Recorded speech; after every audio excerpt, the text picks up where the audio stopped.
السلام علیکم ورحمۃ اللہ نحمدہ ونصلی علی رسولہ الکریم اما بعد فاعوذ باللہ من الشیطان الرجیم بسم اللہ الرحمن الرحیم رب اشرح لی صدری ویسر لی امری واحلل عقدۃ من لسانی یفقہوا قولی۔ سورہ الجاثیہ آیت نمبر 27 سے کرتے ہیں انشاءاللہ۔ وللہ، اور اللہ ہی کے لیے ہے، ملک السماواتی، آسمانوں کی بادشاہت، والارض، اور زمین کی، ویوم، اور جس دن تقوم الساعۃ، قیامت قائم ہوگی، یومئذ، اس دن، یخسر المبطلون، خسارہ پا جائیں گے باطل پرست۔ تو زمین و آسمان کی بادشاہی اللہ ہی کی ہے۔ جس دن قیامت کی گھڑی آ کھڑی ہوگی تو یہ باطل پرست خسارہ پا جائیں گے، یعنی یہ جو مجرم لوگ ہیں اور جو آخرت کے منکر ہیں، جن کے بھی پچھلے رکوع میں بھی بات ہو رہی تھی، خواہ وہ دہریے ہوں یعنی ایتھیسٹ ہوں، نیچری ہوں، یا صرف آخرت کے منکر ہوں، ایسے لوگوں کو اپنے اعمال کی جواب دہی کا کوئی خیال نہیں ہے۔ تو نیک اعمال بھی انہوں نے آخرت کے عقیدے کے لحاظ سے نہیں کیے ہوں گے، تو اس دن یعنی قیامت جس دن قائم ہوگی، ان کو اس دن پتہ چل جائے گا کہ کیسے خسارے میں وہ جا پڑے، ایک ایسے نقصان میں جا پڑے جس سے واپسی ممکن نہیں ہے۔ اللہ سبحانہ و تعالیٰ ایسے خسارے سے بچائے، آمین۔ اتارا، اور تم دیکھو گے، کل امتن، ہر امت کو، جاسیہ، کہ وہ گھٹنوں کے بل پڑی ہوئی ہوگی، یعنی اتنی زیادہ دہشت ہوگی قیامت کے دن کہ ہر امت گھٹنوں کے بل پڑی ہوئی ہوگی۔ اور یہ جو جاسیہ ہوتا ہے نا، گھٹنوں کے بل پڑنا، یہ کس چیز کا اظہار ہے؟ ذلت کا، ٹھیک ہے، عاجزی کا اظہار ہے۔ اسی لیے آپ یہ دیکھیں کہ کبھی ہم نماز کے تمام ارکان پر غور کریں نا، تو اس میں بھی آپ یہ دیکھیں کہ کس طرح انسان کو یہ سمجھایا جاتا ہے۔ ہم سمجھتے نہیں ہیں، ہم تو بے شعوری نماز پڑھی، گھٹنے ٹیکے اور اس کے بعد ماتھا بھی ٹیک دیا یا جو بھی، تو لیکن یہ دراصل عاجزی کا اظہار ہے۔ گھٹنے آپ کس کے سامنے ٹیکتے ہیں؟ اردو میں تو محاورہ بھی بولا جاتا ہے نا کہ اس نے گھٹنے ٹیک دیے، یعنی کسی کی بڑائی کے سامنے آپ سرنڈر کر جائیں، آپ کچھ نہیں ہیں، آپ عاجز ہیں، مجبور ہیں، مخلوق ہیں، تو خالق کے سامنے انسان سرنڈر کر جائے۔ تو دنیا میں تو انسان اس حقیقت کو نہیں مانتا۔ آپ یہ دیکھیں کہ اس سورہ کا مرکزی مضمون جو ہے نا، وہ دراصل تکبر ہی ہے، بغی، سرکشی۔ تو دنیا میں تو تکبر کے مارے یہ سامنے نظر آنے والی چیزوں کا انکار کرتے رہے، لیکن قیامت والے دن تم دیکھو گے کہ گھٹنوں پر گرے ہوئے آئیں گے، زانوؤں پر گری ہوئی ہوگی۔ کل امتن، ہر امت تو دعا بلائی جائے گی، الا کتابیہ، اپنے اعمال نامے کی طرف۔ اللہ اکبر، ہر امت کو دیا جائے گا اس کا اعمال نامہ کہ دیکھو کیا کر کے آئے ہو دنیا میں، تو سہمے ڈرے بیٹھے ہوں گے کہ ان کے حق میں کیا فیصلہ ہونے والا ہے، اور ان کی سب اکڑ ختم ہو جائے گی۔ الیوم تجزون ما کنتم تعملون، آج کے دن تم وہی بدلہ دیے جاؤ گے جو تم عمل کرتے تھے۔ تو ہر امت کا ایک ریکارڈ نامہ تیار کیا جا رہا ہے، ہر انسان کا انفرادی ریکارڈ نامے میں موجود ہے۔ مختلف قسم کے لوگوں کی جو ایک ہی طرح کی کوششیں ہوتی ہیں، ان کا بھی ریکارڈ نامہ ہوگا، اور یہ اعمال نامے انفرادی طور پر بھی ہر ایک کے حوالے کیے جائیں گے اور اجتماعی طور پر بھی، ٹھیک ہے، یعنی الگ الگ فرقوں کے گروہوں کو اپنے اپنے اعمال نامے دیکھنے کے لیے بلایا جائے گا۔ اور اللہ سبحانہ و تعالیٰ اس دن کی کامیابی عطا فرما دے کہ جو کچھ دنیا میں کیا ہوگا سب وہاں پر سامنے آ جائے گا۔ پھر فرمایا، حاذا کتابنا، یہ ہے ہماری کتاب، ینطقو، بولے گی، علیکم، تم پر، بالحق، حق کے ساتھ، یعنی اب یہ بولے گی تم پر کہ تم کیا دنیا میں کر کے آئے۔ انا، بے شک ہم، کنہ، تھے ہم، نستنسخ، ہم لکھواتے جاتے تھے، ما کنتم تعملون، جو تم عمل کرتے تھے، یعنی یہ اللہ تعالیٰ کی وہ کتاب ہے، وہ ڈیٹا ریکارڈنگ ہے کہ سب کچھ اللہ کے ہاں ریکارڈ کروایا جا رہا تھا، رشتے سب کچھ لکھ رہے تھے۔ اللہ سبحانہ تعالیٰ خود علیم ہستی ہیں، اور اس کے ساتھ ساتھ ریکارڈ بھی پورا مرتب ہو رہا ہے کہ کوئی یہ نہ کہہ سکے کہ نہیں مجھے نہیں پتہ تھا، یا کوئی مکر نہ جائے اس دن، ٹھیک ہے۔ تو جیسے میں اس وقت بول رہی ہوں، کچھ بھی کر رہی ہوں، حتیٰ کہ میں اگر لکھ بھی رہی ہوں تو میرا لکھنا بھی فرشتے لکھ رہے ہیں کہ اتنا کام جو ہے وہ اس نے کیا، یا اتنا یہ جو وہاں پر قیامت کے دن سامنے آ جائے گا، جو بھی عمل انسان کا ہے سب سامنے آ جائے گا۔ تو پھر وہاں پر انجام کیا ہوگا؟ فَأَمَّا الَّذِينَ آمَنُوا، تو رہے وہ لوگ جو ایمان لائے، وَعَمِلُوا الصَّالِحَاتِ، اور انہوں نے عمل کیے نیک، فَيُدْخِلُهُمْ رَبُّهُمْ فِي رَحْمَتِهِ، تو ان کا رب ان کو رحمت میں داخل کرے گا اپنی۔ ذَلِكَ هُوَ الْفَوْزُ الْمُبِينُ، یہی وہ بڑی کامیابی ہے، یعنی جسے اللہ سبحانہ تعالیٰ اپنی رحمت میں داخل کر لے، وہی دراصل کامیاب ہو گیا۔ اور کامیابی کیا ہے؟ کہ ہمیشہ کے عذاب سے نجات مل گئی، قیامت کی ہولناکیوں سے امن مل گیا، اور حساب کتاب بالکل سرسری اور آسان سا ہوگا، جنت میں داخلہ مل جائے گا جب رحمت ہو جائے گی، اور پھر وہاں پر تو انعامات اور انعامات ہی ہیں، اور پھر یہ کہ اللہ کا دیدار، تو یہ جنت کا ملنا اتنی بڑی کامیابی ہے، اللہ تعالیٰ کی رحمت میں داخل ہونا، بلکہ جنت کا ملنا کیا، اللہ کی رحمت میں داخل ہونا اتنی بڑی کامیابی ہے کہ سب کامیابیاں اس میں از خود ہی شامل ہو جاتی ہیں۔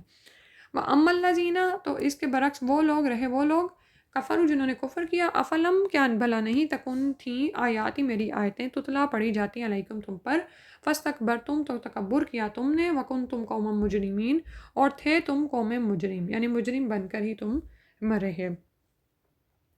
تو اس بات سے ایک اور بات سامنے آتی ہے کہ وہ لوگ جنہوں نے کفر کیا جب ان پر اللہ کی آیتیں پڑھی جاتی تھیں تو وہ اس سے تکبر کرتے تھے، یعنی تکبر ان کے اندر اتنا کوٹ کوٹ کے بھرا ہوا تھا کہ اللہ کی آیات کو سننا اپنی شان کے مخالف سمجھتے تھے، ٹھیک ہے۔ اور یہ سبھی مجرم اور کافر ہیں، وہ لوگ جنہوں نے کفر کیا اور وہ لوگ جو قیامت کے بارے میں شک رکھنے والے ہیں، تو یہ سب ایک ہی کیٹیگری میں اللہ تعالیٰ نے فرمایا نا کہ اب وہ لوگ جنہوں نے کفر کیا تو ان پر جب ہماری آیتیں پڑھی جاتی تو وہ تکبر کرتے، تو یہ سبھی کے سبھی قوم میں مجرم قوم تھے۔ تو اللہ پر ایمان لانے میں یعنی ایمان کے مختلف ارکان ہیں نا جن پر ایمان لانا ضروری ہے، ایمان مفصل اور ایمان مجمل جو ہے، تو ان میں سے اگر کسی بھی رکن سے انسان انکاری ہو جاتا ہے، مثلا نعوذ باللہ کہ سب چیزوں پر ایمان لے آئے لیکن اللہ تعالیٰ کی تقدیر سے انکاری ہو جائے تو یہ بالکل اس کو کافر ہی کر دیتا ہے، ٹھیک ہے، نعوذ باللہ۔ اس کے بعد فرمایا وَإِذَا قِيلَ اور جب کہا جاتا ان وعد اللہ حق کہ بے شک اللہ کا وعدہ حق ہے، برحق ہے، وَالسَّاعَةُ لَا رَيْبَ فِيهَا اور قیامت اس کے بارے میں کوئی شک نہیں، کل تم کہا تم نے ما ندری ما الساعہ نہیں جانتے ہم کہ کیا ہے قیامت، ان نظن نہیں ہے ہم گمان کرتے الا مگر ظنّا ایک گمان ہی، وما نحن بمستیقنین اور نہ ہی ہم یقین کرنے والے ہیں۔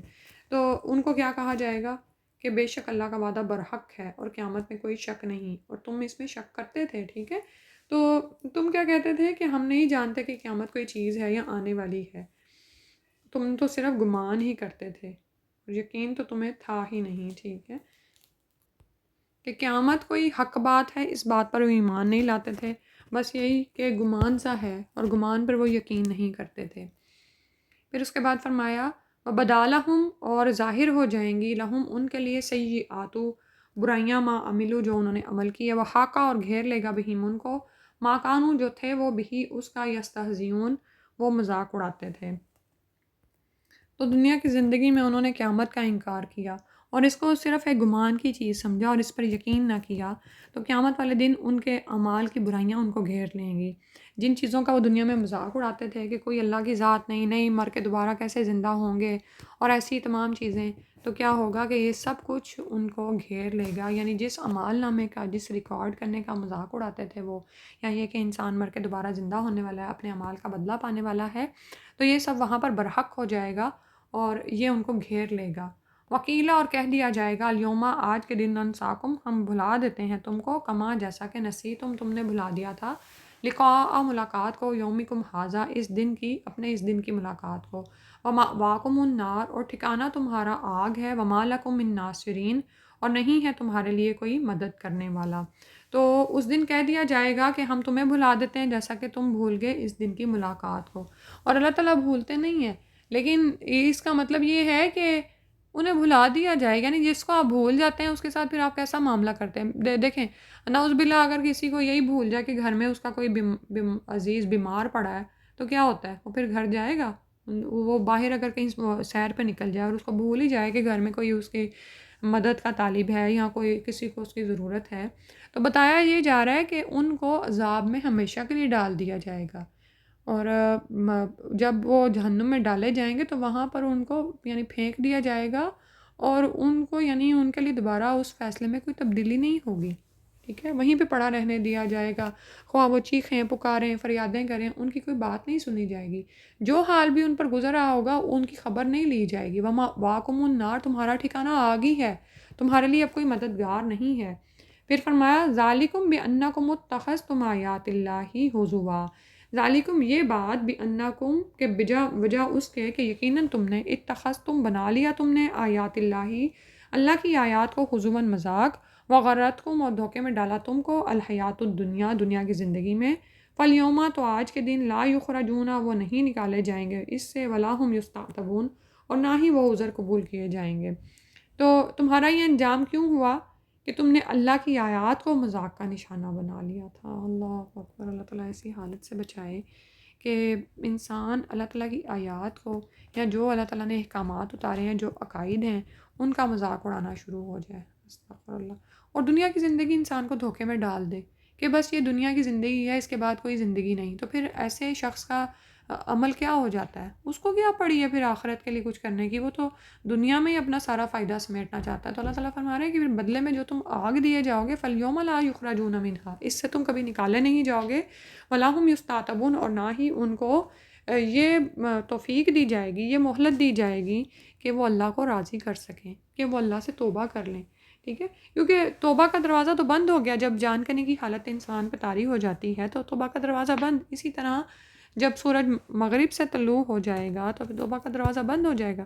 تو جو اپنے کسی بھی حالت میں تھا اس حالت میں ہی مر گیا، تو اب وہاں پر تو کوئی توبہ قبول نہیں کی جائے گی. یہ باتوں کے موقع تو دنیا میں ہیں. اب کاش کہ ہمیں اللہ تعالیٰ سبحانہ تعالیٰ ہر دفعہ توبہ کی توفیق دے دیں. یعنی غلطیاں انسان کی فطرت میں ہیں، غلطیاں ہم سے ہوتی ہے. اور ابھی جو علم کے تکبر کی بات ہو رہی تھی نا، سب سے بڑا تکبر جو ہے علم کا ہی تکبر ہے، جو ابلیس کو بھی لے ڈوبا. اور اس کے بعد بنی اسرائیل پر بھی آپ یہ دیکھیں کہ کس طرح وہ خود کو علم والا سمجھتے تھے، اور جب ان کے سامنے نصیحت کی بات پیش کی جاتی تو وہ خود کو اس سے بہت اونچی چیز سمجھتے تھے اور اس کا انکار کرتے تھے.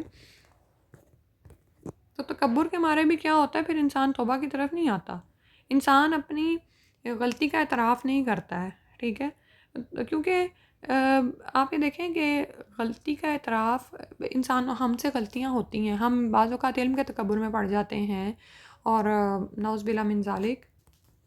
اور بعض اوقات ہم یہ سمجھتے ہیں کہ ہم تو غلطی کر ہی نہیں سکتے. ٹھیک ہے نا، تکبر کے مارے انسان کی ایسی بھی فطرت بن جاتی ہے نا کہ وہ کہتا ہے، چاہے وہ دین پڑھا لکھا ہو، تو وہ کہتا ہے کہ نہیں، مجھ سے تو غلطی ہو ہی نہیں سکتی. اور اگر کبھی ہو جائے تو وہ پھر اس پہ دلائل سے خود کو مطمئن کرتا ہے، دوسروں کو بھی مطمئن کرتا ہے، پردہ ڈالنے کی کوشش کرتا ہے.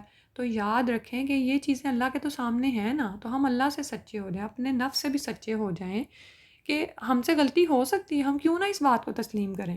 اور جتنی دفعہ بھی غلطی ہو، ہمارا کرنے کا کام کیا ہے کہ ہم رجوع کر لیں، توبہ استغفار کریں، اللہ کے سامنے پہنچے، اپنی غلطی کا اعتراف کریں کہ ہاں مجھ سے غلطی ہوئی ہے. ٹھیک ہے، اور اللہ تعالیٰ آپ ہی مجھے اب اس سے نکالنے والے ہیں، اور آپ ہی میری توبہ قبول کرنے والے ہیں. میں آئندہ یہ نہیں کروں گی. انسان کو یہ اس چیز کو پر آنا چاہیے، توبہ کی شرائط کو پورا کریں، ندامت آئے اس کو، اپنی غلطی کا اعتراف کرے، آئندہ نہ کرنے کی کا تہیہ کرے، اور اگر کسی انسان کے حق میں کچھ کیا ہے تو اس کا حق پورا کر دے. ٹھیک ہے، تو یہ مہلت دنیا میں ہمیں دی گئی ہے، لیکن آخرت میں ایسی کوئی مہلت نہیں ہے. وَلَا هُمْ يُسْتَعْتَبُونَ، وہاں پہ وہ توبہ کی توفیق، توبہ ان سے لی نہیں جائے گی. ٹھیک ہے، دنیا میں آپ یہ دیکھیں کہ ہمیں بار بار ہمارا ضمیر بھی ملامت کر رہا ہوتا ہے کہ نہیں، تم غلط ہو، تم توبہ کر لو، معافی مانگ لو. لیکن چونکہ وہ ذات کا تکبر اپنے اندر بیٹھا ہوا ہوتا ہے کہ ہم غلطی تسلیم ہی نہیں کرتے. یہ بھی ایک غلط روش ہے نا، کہ حالانکہ انسان دین پڑھا ہوا ہے، لیکن وہ یہ سمجھے جیسے مسلمانوں میں ایک فرقہ تھا کہ وہ اس بات میں پڑ گئے کہ ہم غلطی کر ہی نہیں سکتے، ہمیں کرنی نہیں چاہیے، اگر ہم غلطی کریں گے تو یا گناہ کبیرہ ہم سے ہو گیا تو ہم دین اسلام سے خارج ہو جائیں گے. ایسا نہیں ہوتا، ہماری فطرت میں ہے غلطی کرنا، گناہ کرنا. ہم بہک جاتے ہیں، بھٹکتے ہیں. اصل میں ہم سے کیا مطلوب ہے اللہ کو، کہ ہم اس کا اعتراف کر لیں، ہم اپنی عاجزی کو تسلیم کر لیں. پھر فرمایا فَلِلَّهِ الْحَمْدُ، تو اللہ ہی کے لیے ہے حمد، رب السماوات و رب الارض، جو آسمانوں کا رب ہے اور زمین کا بھی رب ہے، رب العالمین، تمام جہانوں کا رب ہے. وہی الہ آسمان میں الہ ہے، وہی الہ زمین میں الہ ہے، وہی تمام جہانوں کا معبود ہے. یعنی جو کچھ بھی دینے والا ہے، جو کچھ پیدا کرنے والا ہے، وہ سب اللہ سبحانہ و تعالیٰ کا ہے، اسی کی ساری بادشاہت ہے، اور تکبر بھی اسی کو سزاوار ہے، کبریائی اسی کے لیے ہے. ٹھیک ہے، اور آپ یہ دیکھیں کہ یہاں پر دراصل وہی تکبر ہی کی بات ہو رہی ہے نا، تو اس کے برعکس بتایا کہ اللہ سبحانہ و تعالیٰ کے لیے سب تعریف اور حمد ہے، اور اس کا مقابل ہم کچھ بھی نہیں ہیں. ٹھیک ہے، اور پھر فرمایا وَلَهُ الْكِبْرِيَاءُ فِي السَّمَاوَاتِ وَالْأَرْضِ، اور اسی کے لیے بڑائی ہے آسمانوں میں اور زمین میں. وَهُوَ الْعَزِيزُ الْحَكِيمُ، اور وہ زبردست ہے، حکمت والا ہے. تو بڑائی صرف اللہ سبحانہ و تعالیٰ کے لیے ہی ہے. اس کے برعکس جو شخص دنیا میں متکبر بن کر رہنا چاہتا ہے اور خود کو رب کے سامنے جھکاتا نہیں ہے، غلطی کے اعتراف نہیں کرتا، اور ڈھیٹ بن جاتا ہے، اکڑ جاتا ہے، تو ایسے ہی لوگ ہیں کہ ان کو جہنم میں ذلیل و رسوا کر کے داخل کیا جائے گا۔ سیدنا ابو سعید خدری رضی اللہ عنہ اور سیدنا ابو ہریرہ رضی اللہ عنہ دونوں سے روایت ہے کہ رسول اللہ صلی اللہ علیہ وسلم نے فرمایا، عزت پروردگار کی ازار ہے اور بزرگی اس کی چادر ہے۔ پھر فرمایا کہ اللہ تعالیٰ فرماتا ہے، جو کوئی اسے مجھ سے کھینچنے کی کوشش کرے گا میں اسے ضرور عذاب دوں گا۔ یہ مسلم کتاب البر کی اور صلات والادب کی حدیث ہے، جو کہ باب تحریم الکبر میں آئی ہے، یعنی کبر کی حرمت بیان کرنا۔ تو ایک حدیث قدسی کے مطابق اللہ تعالیٰ نے فرمایا کہ کبریائی میری چادر اور عظمت میرا اظہار بند ہے، لہٰذا جو شخص ان دونوں میں سے کسی چیز کو مجھ سے کھینچنے کی کوشش کرے گا میں اسے اٹھا کر آگ میں پھینک دوں گا۔ گویا کبریائی اور تکبر ایسی صفت ہے جو صرف اکیلے اللہ کو سزاوار ہے۔ ایک مومن کبھی متکبر نہیں ہو سکتا۔ ٹھیک ہے، یاد رکھیے تکبر اور ایمان ایک دوسرے کی ضد ہیں جو کسی انسان میں جمع نہیں ہو سکتے۔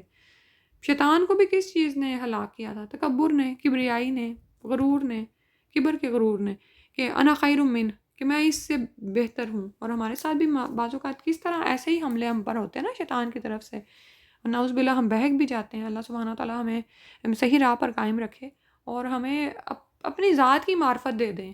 آپ یہ دیکھیں کہ جب انسان اپنی ذات کی معرفت پا جاتا ہے نا تو اس کو اپنی حقیقت نظر آنے لگتی ہے، پھر وہ اللہ کی معرفت بھی پا لیتا ہے کہ اللہ سبحانہ و تعالیٰ ہی بڑے ہیں۔ ٹھیک ہے، جیسے اقبال نے فرمایا تھا نا، اپنے من میں ڈوب کر پا جا سراغ زندگی، تو اگر میرا نہیں بنتا اپنا تو بن، اپنے سے تو سچے ہو جائیں کہ ہم کچھ بھی نہیں ہیں۔